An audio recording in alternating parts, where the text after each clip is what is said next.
High viewers, మన Ram Charan and ఉపాసనకు సంబంధించి వాళ్ళకి పాప పుట్టారు, క్లీన్ కార్. ఆ పాపతో వీళ్ళు బయటికి వెళ్తారు, కానీ పాప ఫేస్ కనపడకుండా దాచేస్తూ ఉన్నారు.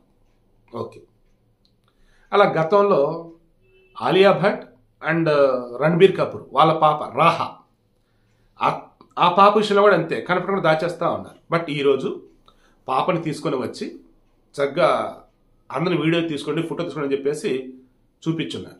పాప ఎంత బాగుందంటే నిజంగా భలే ఉంది. ఎలా రిషి కపూర్ ఉన్నాడు కదా, చనిపోయిన అతను, రిషి కపూర్ మరలా పుడితే ఆడపిల్లకు పుడితే ఎంత అందంగా ఉంటాడా అన్నట్టుగా ఉంది ఆ పాప అయితే. ఖచ్చితంగా దిష్టి తీస్తూ ఉంటారులే. సో ఏంటి విషయం అంటే, వాళ్ళకి పెళ్ళైంది ఏప్రిల్ 14, 2022లో. పాప పుట్టింది నవంబర్ 6, 2022. అప్పుడు జనాలకు అనిపించింది, ఇదేంటి పెళ్లికి ముందే ప్రెగ్నెంట్ అయినా చెప్పింది, ఆయన పెళ్లికి ముందే ప్రెగ్నెంట్ అని కూడా చెప్పేసింది తర్వాత ఆలియా భట్. ఇక అప్పటి నుంచి పాపను కనపడకుండా ఎవరికి అలా ఉంచుతున్నారు. ఇప్పుడు 1 year దాటేస్తుంది. మరి ఎవరైనా చెప్పున్నారేమో జాతకాలు చూపించి బయట కనపడగా అది దీని.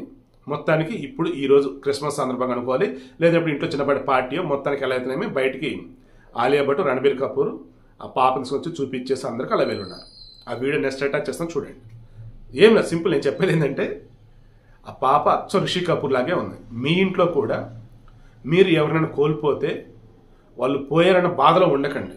వాళ్ళకి ఇష్టమైనవి చేస్తూ వారు మరలా తిరిగి మీ ఇంట్లోనే పుడతారన్నట్టుగా అనుకోండి. ఏదో ఒక రూపంలో మీ ఇంట్లో వాళ్ళు కనపడతారు. ఇది కూడా ఇలా వాళ్ళ ఇంట్లో రిషి కపూర్ ఆ పాపలా కనపడ్డాడని చెప్పడం నాకు ఉద్దేశం. Merry Christmas. Merry Christmas.